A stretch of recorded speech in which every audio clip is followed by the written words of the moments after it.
بسم اللہ الرحمن الرحیم۔ زوجہ حضرت لوط علیہ السلام۔ حضرت سیدنا لوط علیہ السلام کی زوجہ وائلہ وہ بد نصیب عورت ہے جس نے جان بوجھ کر اسلام کے مقابلے میں کفر کا راستہ اختیار کیا۔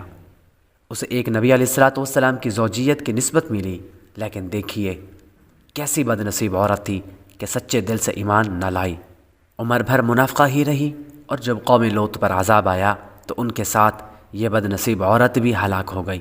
قوم لوط کا جرم یہ تھا کہ مرد کے ساتھ گندے کام کرتے تھے۔ حضرت سیدنا لوط علیہ السلام ان لوگوں کو اس برے فعل سے منع فرماتے رہے، لیکن یہ بے حیا بجائے سر تسلیم خم کرنے کے الٹا حضرت لوط علیہ السلام کو تکلیفیں پہنچانے کے در پہ ہوئے۔ جب ان کی سرکشی اور بدفعلی کی خصلت ہدایت کے قابل نہ رہی تو اللہ پاک کا عذاب آ گیا۔ حضرت جبریل علیہ السلام چند فرشتوں کے ہمراہ حضرت سیدنا لوط علیہ السلام کے پاس آئے اور عذاب آنے کی خبر دی۔ وائلہ کی ہلاکت کا سبب کیا تھا؟ لوط کی تباہ کاریہ میں علماء کرام فرماتے ہیں، حضرت سیدنا جبریل علیہ السلام نے حضرت سیدنا لوط علیہ السلام سے کہا، یا نبی اللہ، آپ غمگین نہ ہوں، ہم فرشتے ہیں اور ان بدکاروں پر اللہ عز و جل کا عذاب لے کر اترے ہیں۔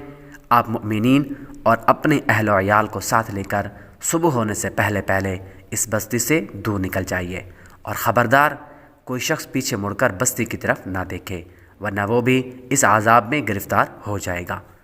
چنانچہ حضرت سیدنا لوط علیہ نبینا علیہ السلام اپنے گھر والوں اور مومنوں کو ہمراہ لے کر بستی سے باہر تشریف لے گئے۔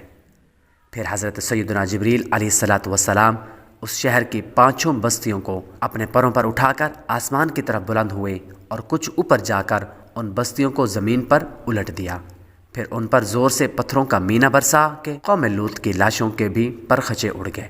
اس وقت جب کہ یہ شہر الٹ پلٹ ہو رہا تھا، حضرت سیدنا لوط علیہ نبینا وعلیہ السلام کی ایک بیوی جس کا نام وائلہ تھا، جو کہ در حقیقت منافقہ تھی، قوم کے بدکاروں سے محبت رکھتی تھی، اس نے پیچھے مڑ کر دیکھ لیا اور اس کے منہ سے نکلا، ہائے رے میری قوم، یہ کہہ کر کھڑی ہو گئی۔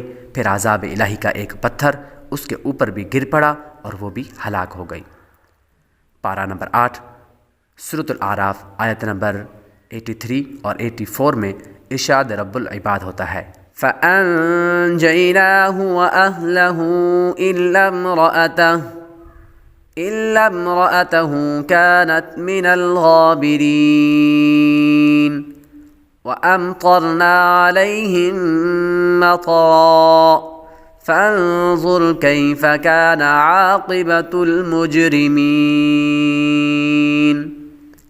ترجمہ کان سلیمان، تو ہم نے اسے اور اس کے گھر والوں کو نجات دی، مگر اس کی عورت وہ رہ جانے والوں میں ہوئی، اور ہم نے ان پر ایک مینا برسایا، تو دیکھو کیسا انجام ہوا مجرموں کا۔